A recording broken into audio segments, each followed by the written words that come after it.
There comes a moment in every woman's life when she gets tired of explaining, tired of overgiving, tired of shrinking herself just to keep the peace. And then something powerful happens. She goes quiet. Not the angry silence, not the dramatic silence, but the peaceful, grounded, I finally choose myself silence. That kind of silence doesn't beg. It doesn't chase. It doesn't prove. It simply withdraws access. And when a man no longer has access to your voice, your reassurance, your emotional labor, that's when he starts to feel the weight of what he lost. This isn't about manipulation. This is about self-respect. Here are 4 key lessons every woman should understand about the silence that makes a man regret losing her. When you constantly explain yourself, you are doing more than just communicating. You are offering emotional access. You are opening the door to your thoughts, your reasoning, your vulnerabilities, your fears, and your hopes. You are saying, let me help you understand me so we can fix this. That sounds loving. That sounds mature. But when it becomes one-sided, it quietly turns into overextension. You start giving more clarity than he gives effort. You start offering more reassurance than he offers consistency. And without realizing it, you teach him that your emotional energy is always available on demand. Access is powerful. Access means he can text you at midnight and you will respond with a paragraph. Access means he can pull away and you will chase with questions. Access means he can give you one-word replies and you will still try to carry the emotional weight of the conversation. When that pattern continues, he stops working for your presence because your presence feels guaranteed. Human nature rarely values what feels guaranteed, not because people are evil, but because comfort can create complacency. When he believes you will always explain, always forgive, always clarify, he stops fearing the loss of you. Now here is where silence changes everything. Not the silent treatment, not manipulation, not trying to teach him a lesson, but a calm, grounded decision to stop overgiving explanations to someone who is not investing in understanding. You stop writing essays to defend your tone. You stop repeating the same boundary 5 different ways. You stop trying to decode his confusion when your message was already clear. That silence is not weakness. It is restraint. It is self-control. It is you choosing not to exhaust yourself anymore.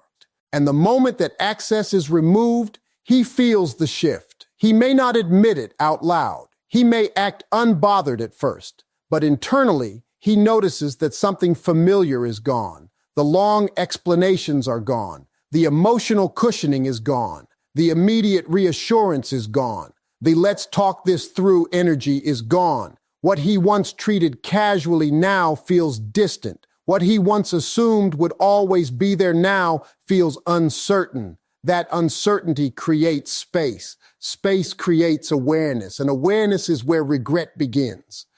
You have to understand something about energy. When you are constantly explaining, you are filling every gap with your voice. There is no room for him to wonder, no room for him to think, no room for him to feel the consequences of his behavior because you keep softening them with understanding. When you go quiet in a healthy way, you stop filling the silence for him.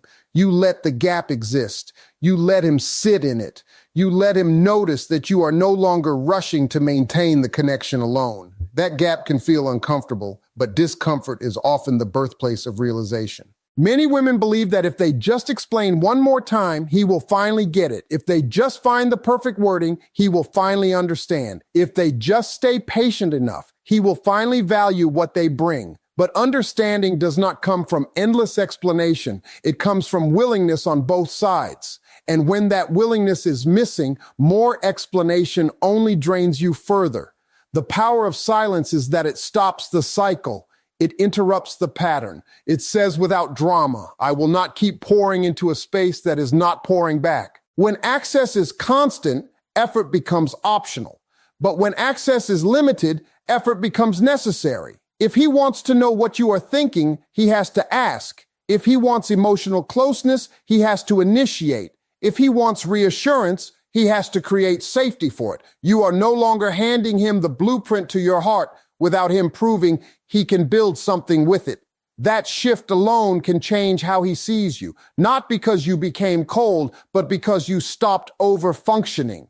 There is also something deeper happening inside you. When you stop over-explaining, you reclaim emotional discipline. You stop reacting immediately. You stop defending yourself against every misunderstanding. You start asking yourself, is this conversation even worth my energy? That question changes your standards. You begin to recognize that not every accusation deserves a response. Not every silence deserves your panic. Not every withdrawal deserves your pursuit. You begin to respond strategically instead of emotionally, and that composure is powerful. The absence of your emotional availability can feel louder than your presence ever did. When you were constantly explaining, he might have skimmed your paragraphs, half listened to your concerns, assumed you would still be there tomorrow. But when those paragraphs disappear, when your tone becomes calm and brief, when your energy feels contained instead of overflowing, he starts to compare. He starts to remember how much effort you were making. He starts to see the imbalance that you once tried so hard to fix. Silence also reveals who truly values connection. Some men will step up when access changes. They will notice the difference and respond with effort, clarity, and accountability. Others will fade because they were only comfortable when you were doing all the emotional labor. And that revelation is a gift. It shows you whether he valued you or simply enjoyed the convenience of you. When you remove unlimited access, you stop being convenient. You become intentional, and intentional women are treated differently. Most importantly, limiting access protects your heart. You cannot constantly give clarity to someone who offers confusion. You cannot constantly give reassurance to someone who creates insecurity. You cannot constantly explain your boundaries to someone who keeps crossing them. At some point, self-respect requires you to step back, not to punish, not to manipulate, but to preserve your emotional health. That preservation is strength. The silence that makes a man regret losing you is not loud. It is not dramatic. It is steady. It is composed. It is you deciding that your energy is valuable and no longer unlimited. When he realizes that the door to your emotional world is no longer wide open, he understands something he may have ignored before. Access to you was a privilege, not a guarantee. And once that privilege is gone, it becomes clear just how much he took for granted. When you find yourself constantly explaining your choices, your tone, your boundaries, your intentions, it can slowly turn into something you never meant it to be.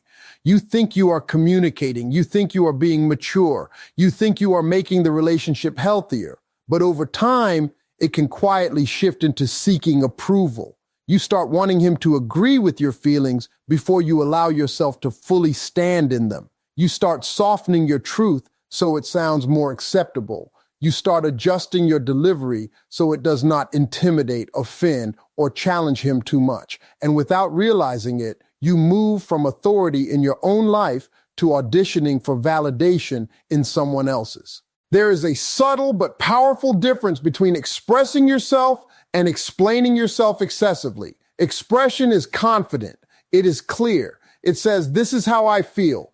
Over-explaining sounds like, "Let me convince you why I'm allowed to feel this way." When you feel the need to convince someone that your standards are reasonable, your hurt is valid, or your boundaries make sense, you are no longer standing in authority. You are asking for permission to exist as you are, and that shift changes the dynamic. Authority is calm. It does not rush. It does not overtalk. It does not chase understanding. It speaks once and stands on it. When you step into that energy, you stop arguing to be heard. You say what you mean. And if he refuses to understand, you do not collapse into panic. You do not scramble to rewrite your truth in softer language. You remain steady.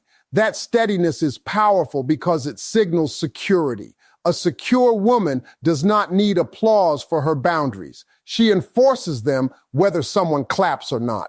When you constantly explain, you unconsciously teach him that your position is negotiable. Every time he questions your standard and you respond with a 5-paragraph breakdown, you signal that your boundary can be debated. He may not even realize he is doing it, but the pattern forms. He challenges. You clarify. He pushes. You soften. He withdraws. You overcompensate.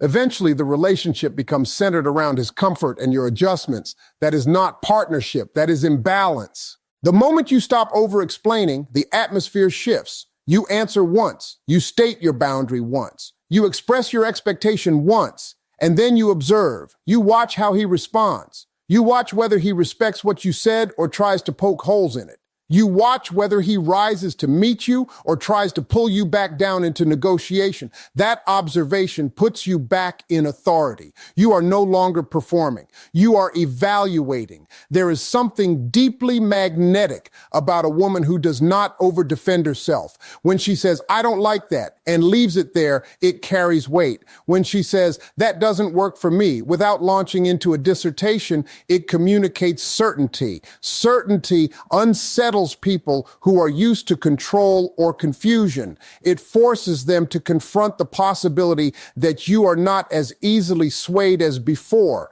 And when a man senses that you are no longer seeking his approval to validate your emotions, he begins to see you differently.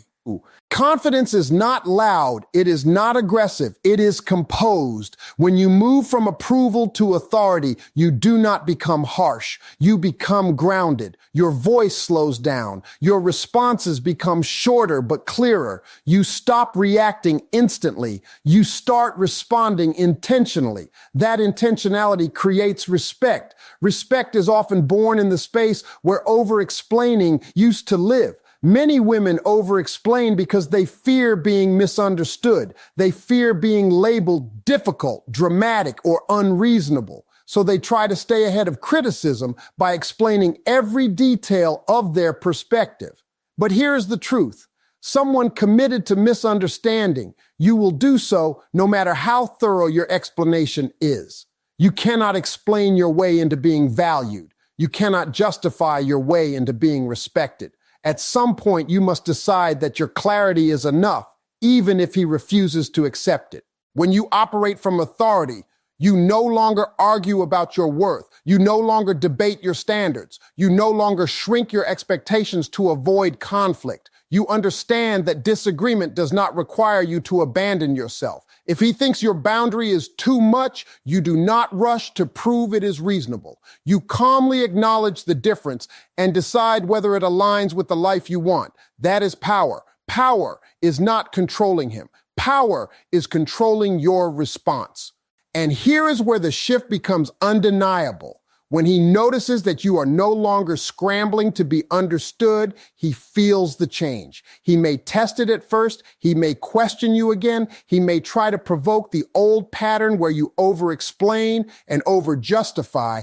But when he realizes that you are steady, that you are not engaging in endless debates, that you are not bending to maintain harmony at your own expense, he begins to reassess. He recognizes that your presence is not dependent on his approval. Your confidence is self-sourced. That realization can spark respect in ways constant explanation never could. Authority also changes how you see yourself. When you stop over-explaining, you conserve emotional energy. You feel less drained after conversations. You feel less anxious about how you were perceived. You start trusting your own judgment more. You no longer replay every discussion wondering if you said too much or too little. You spoke your truth. That is enough. This internal peace radiates outward. It shows in your posture. It shows in your tone. It shows in your decisions. Moving from approval to authority does not mean you stop communicating. It means you communicate from strength rather than fear. You are open but not desperate, clear but not defensive, firm but not hostile. That balance is attractive because it signals maturity. It signals that you know who you are and you are not seeking someone to define it for you. And whether he rises to meet that energy or not, you benefit.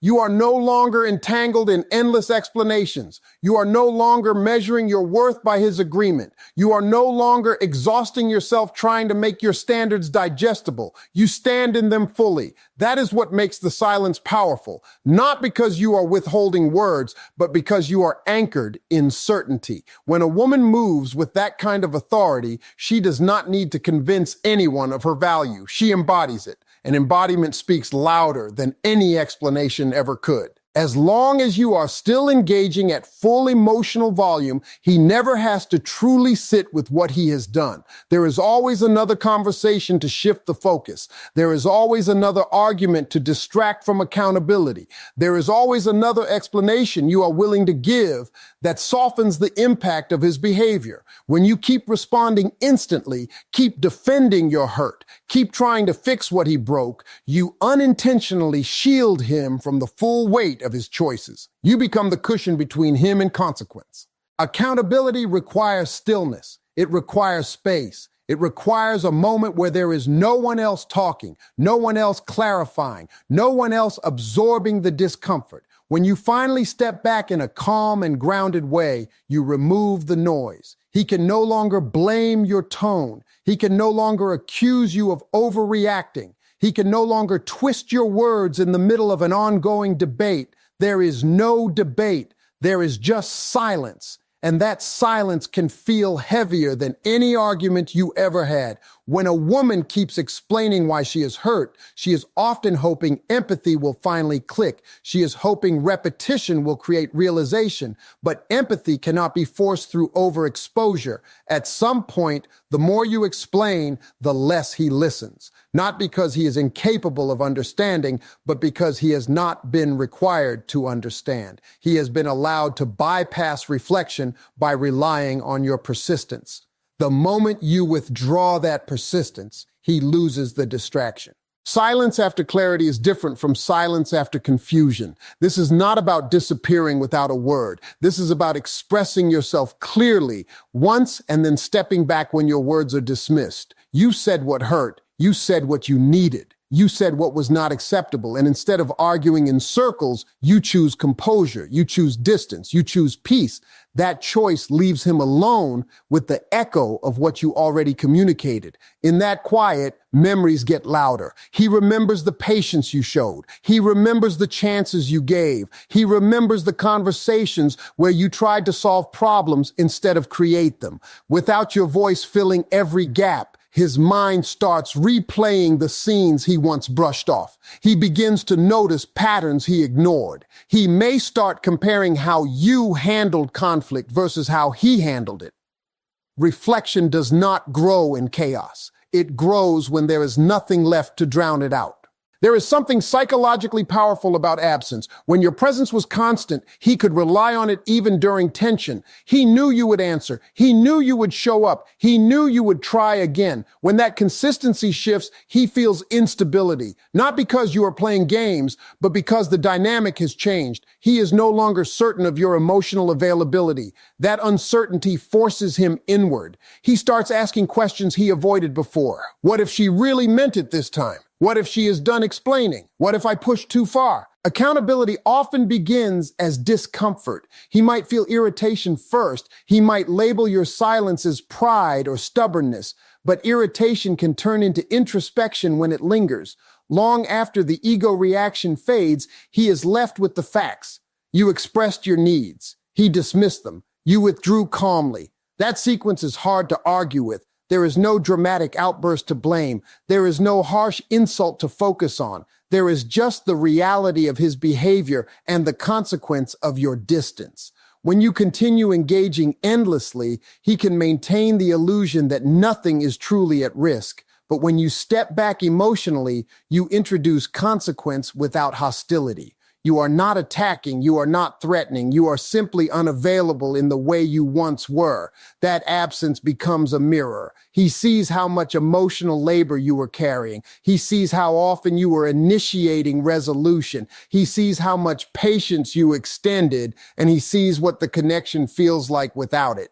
Regret does not always show up immediately. Sometimes it creeps in slowly. It arrives in quiet moments when he scrolls through his phone and realizes your name is no longer lighting up the screen. It arrives when he faces a stressful day and notices you are not there offering support. It arrives when he encounters a new disagreement and recognizes that not everyone communicates with the same care you did. Without your consistent effort, the comparison becomes unavoidable. Silence also prevents you from over-explaining your boundaries into weakness. When you repeat yourself too many times, your standard can start to feel optional. But when you state it once and step back, you reinforce its seriousness. You demonstrate that your words have weight, that you do not threaten consequences lightly, that when you say something matters to you, it truly matters. This clarity leaves little room for him to distort the narrative.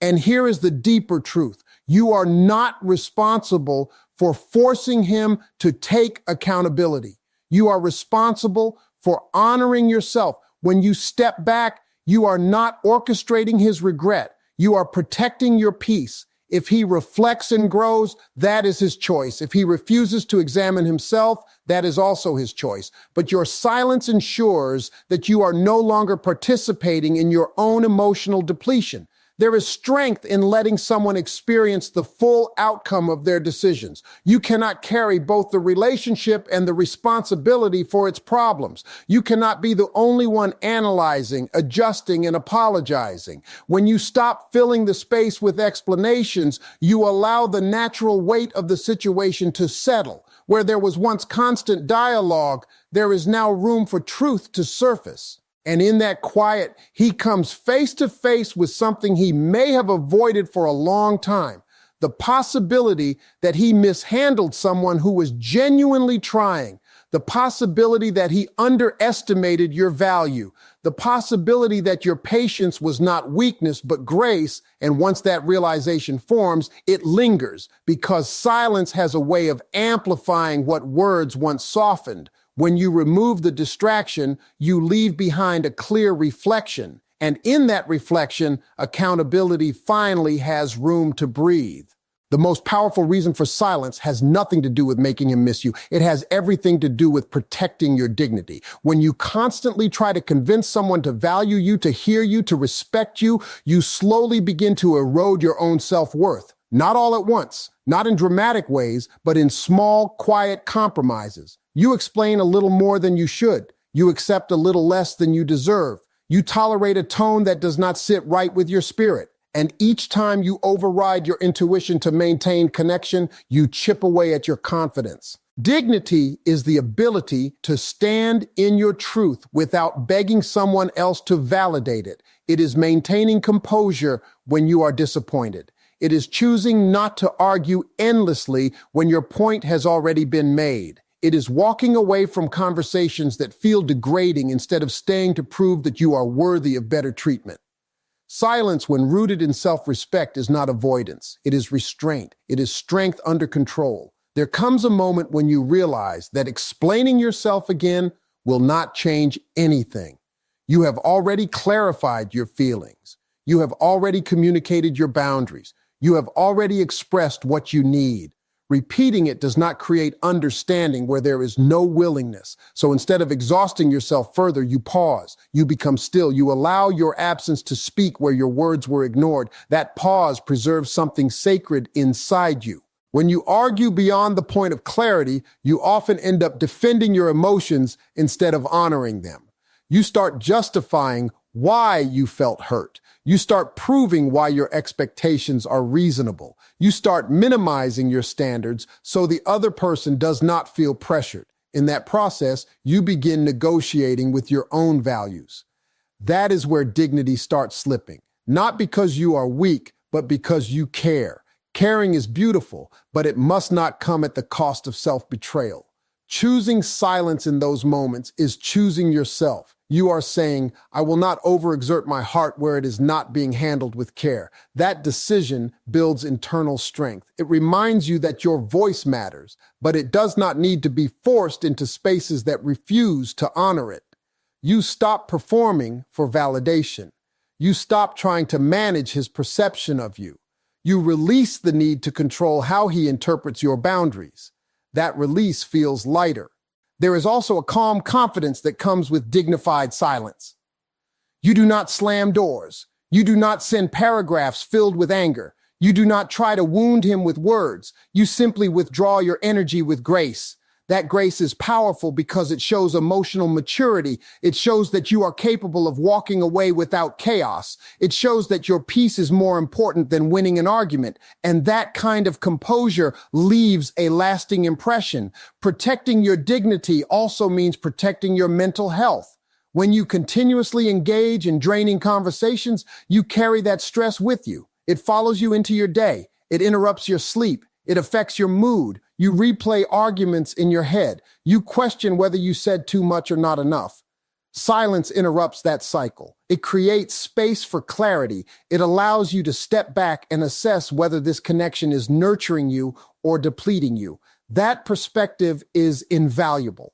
Sometimes the hardest part is resisting the urge to have the final word. You want him to understand fully. You want him to acknowledge where he was wrong. You want closure in the form of conversation. But closure does not always come from dialogue. Sometimes it comes from acceptance, accepting that you have done your part, accepting that you communicated clearly, accepting that continuing to argue will not restore what is missing. That acceptance protects your pride in the healthiest way. And here is the deeper truth. When you preserve your dignity, you elevate yourself regardless of his reaction. If he regrets losing you, that is secondary. If he never reflects, that does not diminish your growth. Your silence was not a tactic. It was a boundary. It was a declaration that your heart is not up for negotiation. You are no longer available for half effort or half respect. You are no longer willing to shrink so someone else feels comfortable. A woman who protects her dignity does not walk away feeling defeated. She walks away feeling aligned with her values, aligned with her standards, aligned with the version of herself that refuses to beg for basic decency. That alignment builds unshakable confidence. It reminds you that love should feel safe, not exhausting, that respect should be mutual, not requested repeatedly. In the end, silence rooted in dignity is not about punishing someone. It is about honoring yourself. It is about choosing peace over pleading. It is about understanding that your worth does not increase because someone finally notices it. Your worth was always there. The silence simply ensured that you stopped discounting it for the sake of staying.